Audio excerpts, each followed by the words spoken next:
Klaudiokoa, 27 urte ditut, 83ko adinakoa, eta orain Gasteizen bizi naiz.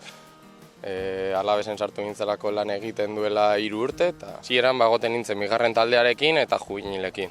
Baina duela 2 urte sortu zuten 3. talde bat, eta daramat duela 2 urtetik batez ere bigarren eta 3. talde horrekin. Talde profesional batzuekin alderatuz edo beste batzuekin hitz eginez, pixkat familiarra da, eta normalean izaten ditugun objektiboak edo premiak edo beharrak ez dira oso handiak, berez.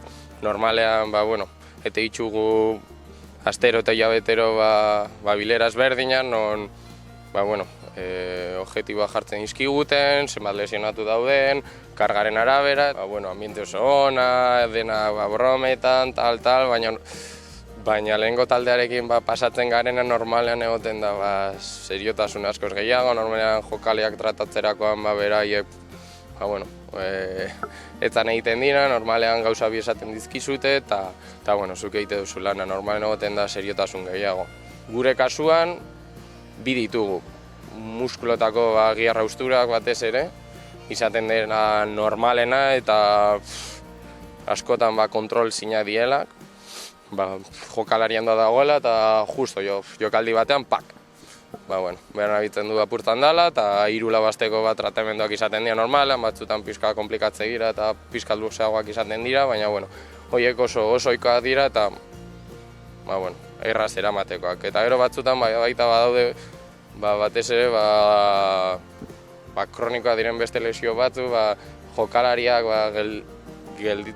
gelditzen ez direnak lesio hauengatik, baina egunerokoan tratamendu asko behar dituztenak, ebaluazio asko, eta izaten dira pubalgiak, tendinitis asko, aldakako arazoak. 6-7 urtetik aurrera ikusten da gazte gehienak haien desira lehenengo mailara jatza dela eta saiatzen dira alik eta profesionalen izaten. Medikoekiko konparatuz izan daiteke prozesu osoan jokalariarekin gertuen gauden figura garela. Azkenean momentu lehenetik beraiekin egoten gara, justo lesionatu egiten direnean, lehenengo momentu txarrak izaten direna beraiekin egoten gara,